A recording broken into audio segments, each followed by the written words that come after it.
શું ગુજરાતમાં માધ્યમિક શાળાના શિક્ષક બનવાનું સપનું છે? જો હા, તો TAT-S 2026ની પરીક્ષા બસ એ જ સપનાને સાકાર કરવાની તક છે. ચાલો, આખી જે ઓફિશિયલ જાહેરાત છે ને એને એકદમ સરળ શબ્દોમાં સમજી લઈએ, જેથી તૈયારી ક્યાંથી શરૂ કરવી એ બિલકુલ ક્લિયર થઈ જાય.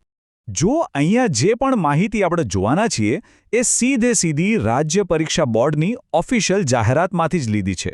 મતલબ કે કોઈ અફવાઓ કે અટકળો નહીં, ફક્ત અને ફક્ત નક્કર ભરોસાપાત્ર વિગતો. એટલે બિલકુલ ચિંતા વગર આના પર વિશ્વાસ કરી શકાય. જો જવાબ હા હોય ને તો સમજી લો કે બિલકુલ સાચી જગ્યાએ આવી ગયા છો. અહીંયા આપણે ખાલી માહિતી જ નહીં લઈએ પણ તૈયારી માટેનો એકદમ મજબૂત પાયો પણ નાખીશું. તો આપણી આ સફરમાં આગળ શું આવવાનું છે? સૌથી પહેલાં તો TAT પરીક્ષા શું છે એ સમજીશું. પછી એના 2 તબક્કાવાળા સ્ટ્રક્ચરને ડિટેલમાં જોઈશું. એ પછી આવશે અગત્યની તારીખો, કોણ એપ્લાય કરી શકે છે અને ફી કેટલી છે એની વાત. ફોર્મ ભરવાની આખી પ્રોસેસ પણ સમજીશું. અને છેલ્લે પરીક્ષા પછી શું, આ બધું જ કવર કરીશું. ચાલો ત્યારે શરૂ કરીએ આપણા પહેલા અને સૌથી પાયાના સવાલથી કે ભાઈ આ TAT-S પરીક્ષા છે શું અને શા માટે આટલી બધી ઇમ્પોર્ટન્ટ છે? એકદમ સાદા શબ્દોમાં કહીએ ને તો TAT-S એટલે કે શિક્ષક અભિરુચિ કસોટી એ એક કોમ્પિટિટિવ એક્ઝામ છે. આ પરીક્ષા નક્કી કરે છે કે કોઈ ઉમેદવાર ગુજરાતની સરકારી કે પ્રાઇવેટ સેકન્ડરી સ્કૂલમાં ભણાવવા માટે લાયક છે કે નહીં. બસ આટલી સિમ્પલ વાત છે. પણ આ પરીક્ષા લેવા પાછળનો હેતુ શું છે? શું ખાલી નોકરી આપવી એટલું જ? ના, વાત એનાથી ઘણી ઊંડી છે. જે નવી રાષ્ટ્રીય શિક્ષણ નીતિ એટલે કે NEP 2020 આવી છે ને એ પ્રમાણે સરકાર એવા ટીચર્સ શોધી રહી છે જે ખાલી ચોપડીનું જ જ્ઞાન ના આપે. એવા ટીચર્સ જે સ્ટુડન્ટ્સમાં communication, critical thinking, problem solving જેવી 21મી સદીની સ્કિલ્સ ડેવલપ કરી શકે. આ પરીક્ષા બસ એ જ નવા વિચાર સાથે ડિઝાઇન થઈ છે. ઓકે, તો હવે આવીએ બીજા અને સૌથી ઇમ્પોર્ટન્ટ પાર્ટ પર. પરીક્ષાનું સ્ટ્રક્ચર કેવું છે? તો જુઓ, આ પરીક્ષા 2 લેવલમાં છે. એક છે પ્રિલિમિનરી એક્ઝામ અને બીજી છે મેઇન્સ એક્ઝામ. અને આ બંને વચ્ચેનો ફરક સમજવો બહુ જ જરૂરી છે.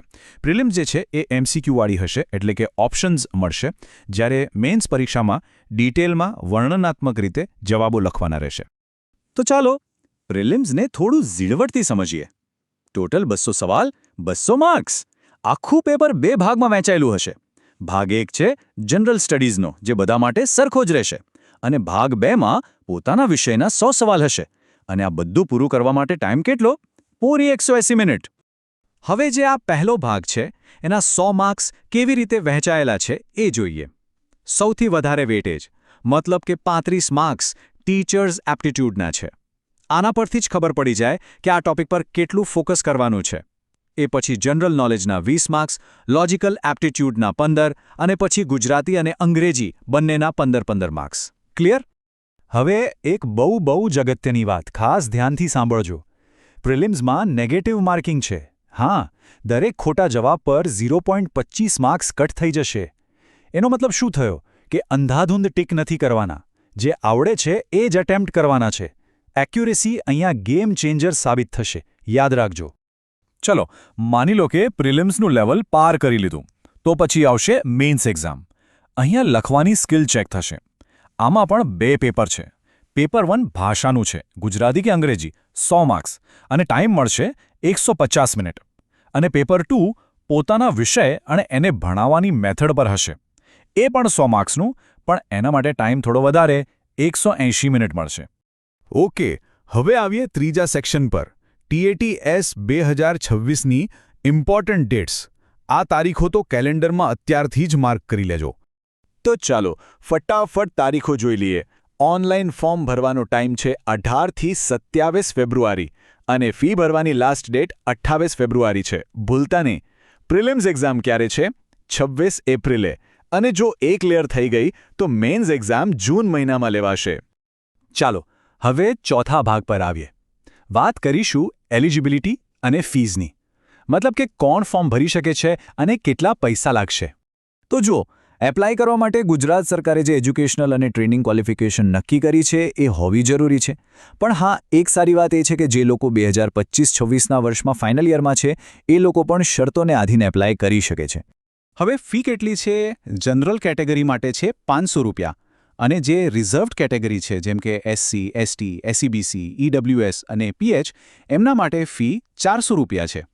ઓકે, હવે આવીએ સૌથી પ્રેક્ટિકલ વાત પર. 5મો વિભાગ, ઓનલાઈન ફોર્મ કેવી રીતે ભરવું. ચાલો આખી પ્રોસેસ સ્ટેપ બાય સ્ટેપ સમજીએ. પ્રોસેસ એકદમ સિમ્પલ છે. ચાલો સાથે મળીને જોઈએ. સૌથી પહેલું સ્ટેપ ojs.gujarat.gov.in પર જવાનું. ત્યાં જઈને પર્સનલ અને એજ્યુકેશનલ ડિટેલ્સ ભરીને ફોર્મ કમ્પ્લીટ કરો. ફોર્મ સેવ કરશો એટલે તરત જ એક એપ્લિકેશન નંબર જનરેટ થશે. આ નંબર બહુ જ ઇમ્પોર્ટન્ટ છે, એને સાચવીને રાખજો. એના પછી ફોટો અને સહી અપલોડ કરવાના છે. બસ એક વાતનું ધ્યાન રાખજો, બંનેની સાઇઝ 10 KBથી ઓછી હોવી જોઈએ. બધું બરાબર ચેક કરીને એપ્લિકેશન કન્ફર્મ કરો અને લાસ્ટ સ્ટેપ ઓનલાઈન ફી ભરી દો. બસ થઈ ગયું. અને હા, એક બહુ કામની ટેપ. ફી ભરી દો પછી જે કન્ફર્મેશન નંબર મળે ને એને પણ સાચવીને રાખજો, કારણ કે હોલ ટિકિટ ડાઉનલોડ કરવા માટે એ નંબર જોઈશે. અને હવે આવીએ આપણા છેલ્લા વિભાગ પર. એક્ઝામ આપી દીધી પછી શું? ક્વોલિફાય કેવી રીતે થશો અને આગળ શું કરવાનું? મેરિટ લિસ્ટમાં આવવા માટે મેઇન્સ એક્ઝામમાં ઓછામાં ઓછા માર્ક્સ લાવવા જરૂરી છે. જો જનરલ કેટેગરીમાં હો તો 60% કે એનાથી વધારે, અને જો રિઝર્વ્ડ કેટેગરી એટલે કે એસસી એસટી એસસીબીસી ઈડબ્લ્યુએસ કે પીએચ માંથી હો તો 55% કે એનાથી વધારે માર્ક્સ લાવવા પડશે. હવે એક વાત બિલકુલ સ્પષ્ટ સમજી લેજો. TATS પાસ કરવાનો મતલબ એ છે કે ભરતી માટે લાયક અથવા એલિજિબલ છો. આ પરીક્ષા પાસ કરવાથી સીધી નોકરી મળી જશે એવી કોઈ ગેરંટી નથી. આ એક ક્વોલિફાઇંગ ટેસ્ટ છે, બસ. તો લો, હવે આખી બ્લુપ્રિન્ટ સામે છે. રસ્તો એકદમ સાફ દેખાઈ રહ્યો છે. હવે સવાલ ફક્ત એક જ છે. તૈયારીની આ સફરમાં સૌથી પહેલું પગલું કયું હશે? આનો જવાબ શોધો અને બસ પૂરા જોશ અને આત્મવિશ્વાસ સાથે લાગી પડો.